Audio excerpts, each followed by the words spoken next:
All right, everybody, welcome back to the showcast. So we didn't have any guest on the podcast last week, which is fine. We have those weeks occasionally.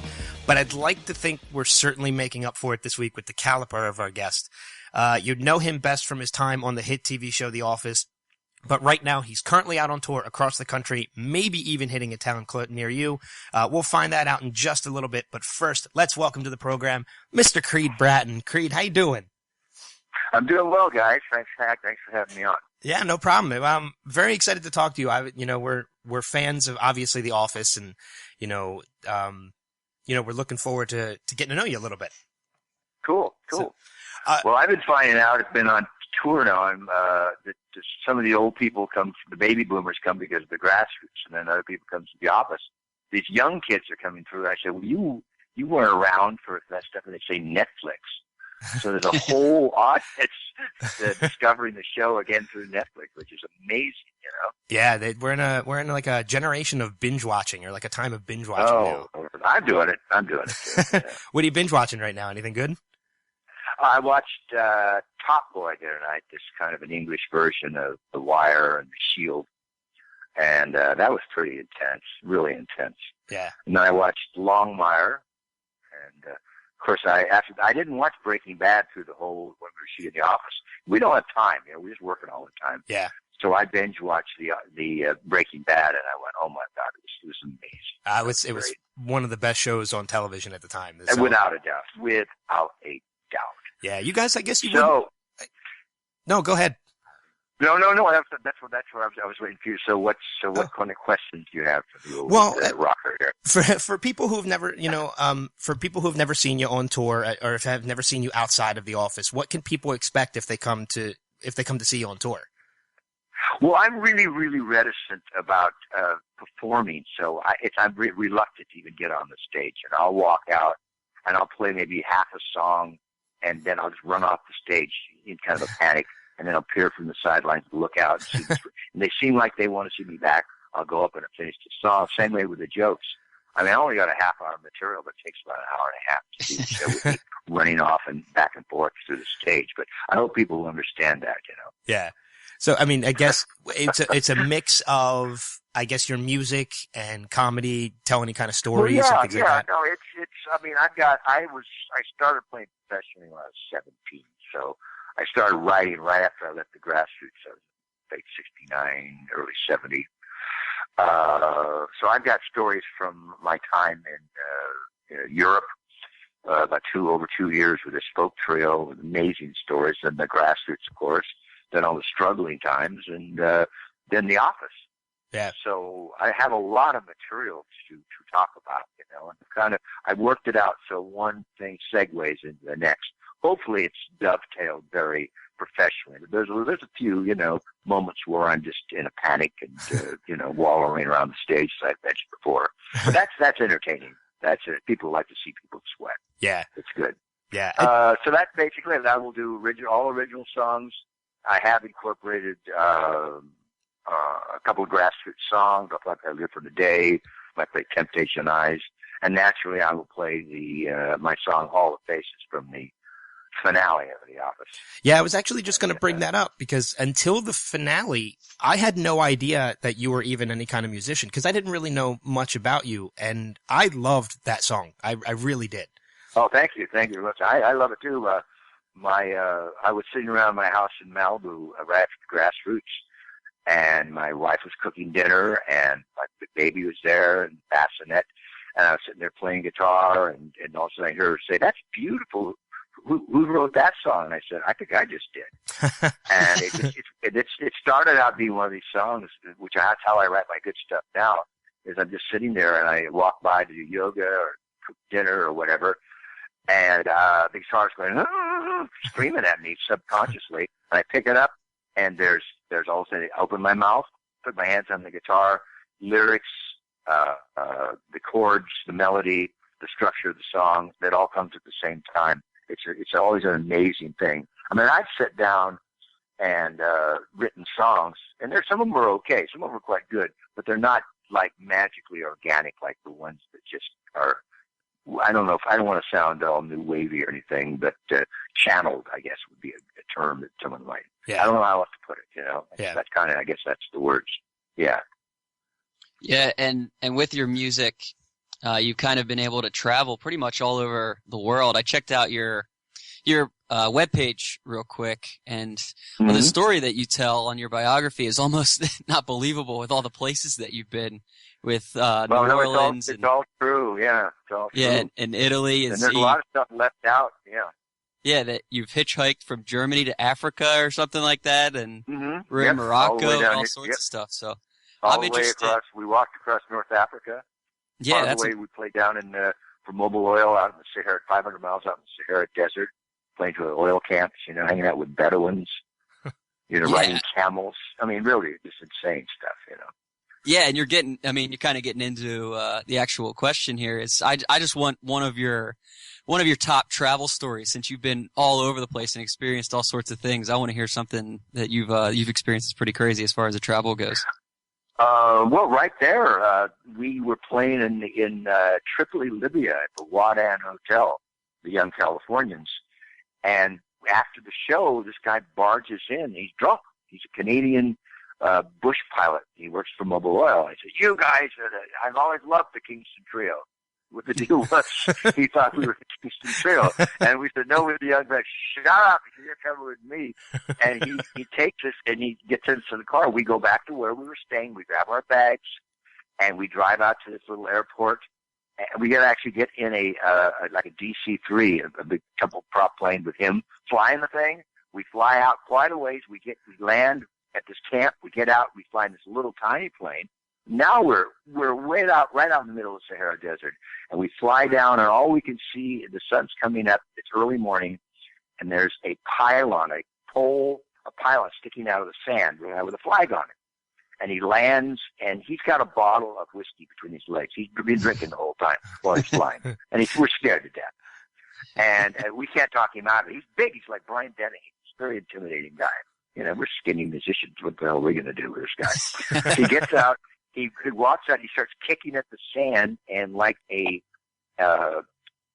port from a submarine appears, and he grabs it. And he starts turning with his hands, opens it up, porthole, and we climb down these stairs into an underground city made out of corrugated iron.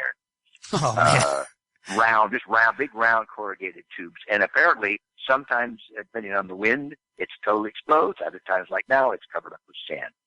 We walk in, and there's nobody there. He screams, "Hey, wake up! We've got the Kingston Trail here." We go, Young Town, "Shut the fuck up!" He said, "Just play, hang down your head, Tom Dooley." Well, that's not, again, I don't want to hear a fucking word out of you.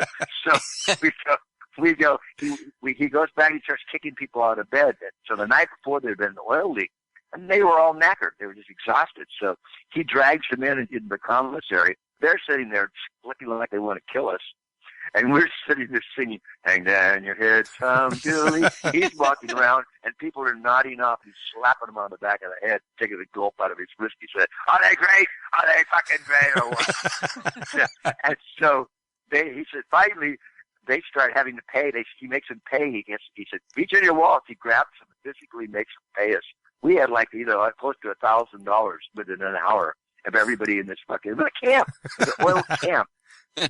So he passes out finally, and they're all looking at us. We think, "Oh, they're going to jump us and take the money back." But they just look at us and just go up and sleep. Next morning, we ask somebody else to take us out in the plane. He flies us to another camp, and we start playing camps across Libya. And then we get to, I think we were in, we had already gone through Algeria and Tunisia and stuff. So then we hitchhiked into Cairo, and then off to Beirut, where we played at a brothel called the Kit Kat. You know, we smoked hashish and played for the sheikhs of Kuwait and stuff like that. I mean, we went to Cedars of Lebanon, watched them make hashish, watched people run naked through the fields with leather aprons covered with honey, and they scrape the hashish balls off. You know, I wanted to do it, but they said, "No, you wouldn't know how." I said, "Well, it's pretty fucking easy. You get naked and you run through it." No, you wouldn't know how to do it. It's an art. I don't think so, but they wouldn't let me do it. We'd certainly smoked the stuff. It was amazing. And this goes on and on. You know, just crazy. That's like a little makeshift, or like spontaneous tour that happened out of that. Well, it's true. It's true. Rainn Wilson is just the other day. We were talking about getting together in New York, and I was coming out too late to get together. But he said he's writing a book now called The Bassoon King. He's written a book. It's out there. I'm sure it's going to be fantastic. He could say, I've got to write the book. He and everybody on the office told me, I tell my stories, and they'd say, you've got to write a book. But I haven't done it yet because I haven't found the exact comedic voice that I need to do it. I need somebody else to do the nuts and bolts. I just want to sit and talk.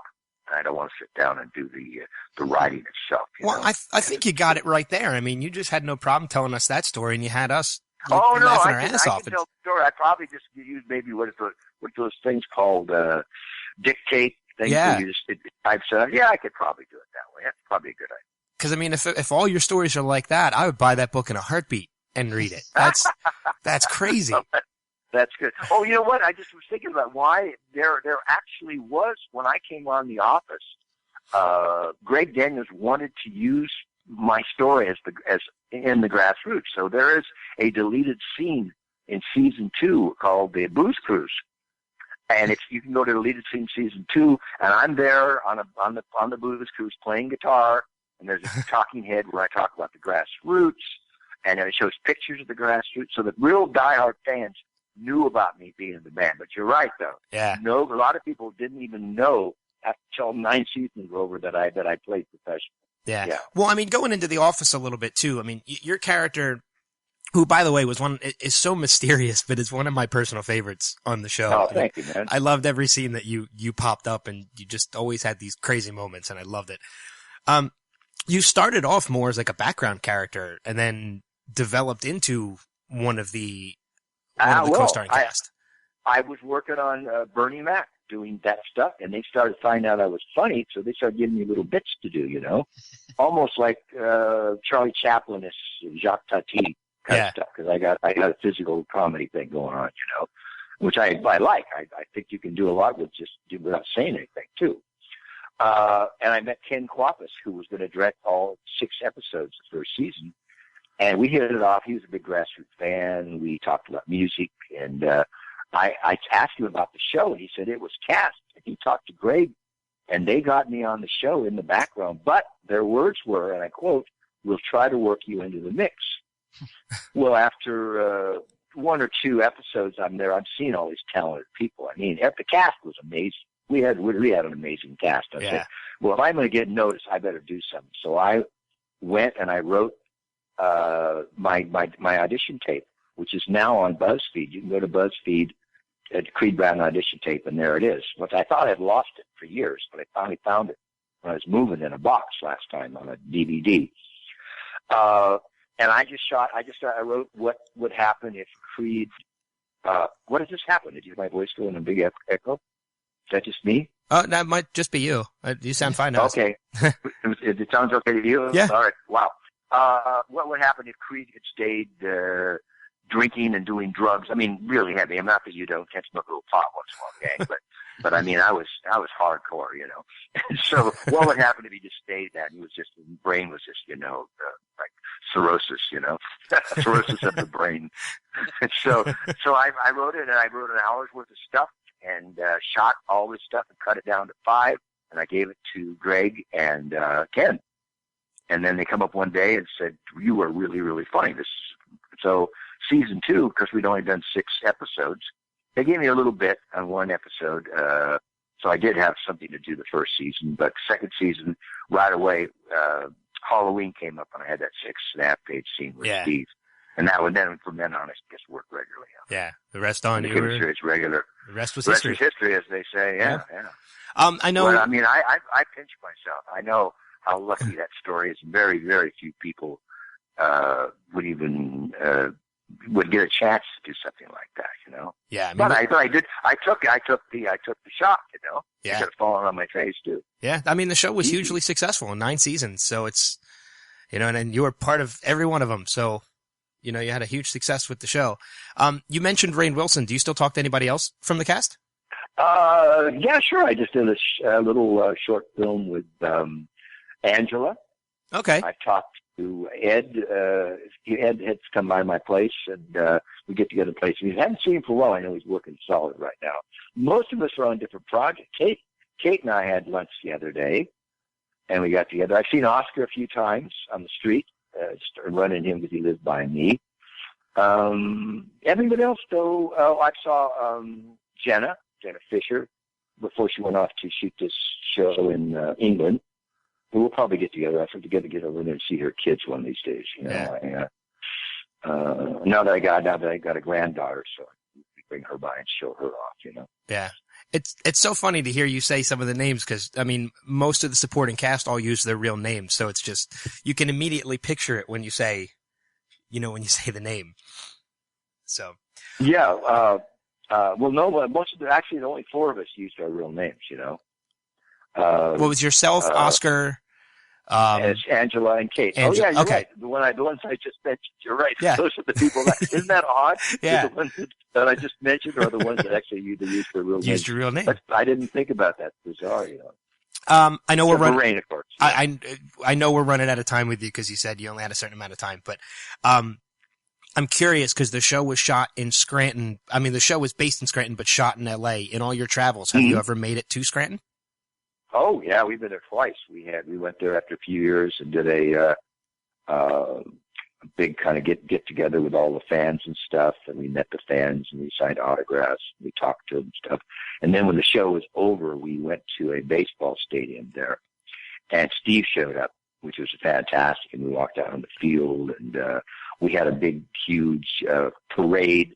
We were like the Beatles. We had a parade with going through the streets, sitting up on the back of cars and trucks and stuff like that. Were open trucks, people in the line in the street screaming at us, Yeah. And I played up on stage with the Scrantones and entertained them, and everyone came out at this big deal. Like, I think we had 15,000 people. That's it was amazing. A big deal. Yeah. And Yeah. Scranton, of course, we are, there's a love. They love us and we love them. Yeah. It's great. Well, I mean, Creed, we could talk to you all night, I'm sure, with the stories that you have. Oh, no, we could all stories. Well, you guys, I'll see you guys at the, sound check, I'm sure. Yeah. Well, I mean, you have two shows coming up in our area locally. You're going to be in Bethlehem at Arts Quest on the, Tuesday, the 17th of November. And on the 18th, you're going to be at the Voltage Lounge in Philadelphia. Right. So, ticket information for all those Hopefully shows. one of those shows you can show up, Yeah. Ticket information for all those shows and as well as other tour dates, if you're not local to our area in Philadelphia, can be found on your website, which is creedbratton.com. And I believe you're on Twitter as well, right? At Creed Bratton?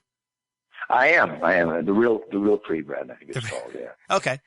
But Creed, thank you so much for spending some time with us. This was so much fun, and I hope you really get to work on that book sometime soon because I'd love to read it. All right. Well, I'll make it extra. Thanks for having me, guys. No problem. Stick around, guys, for more Showcast right after this break.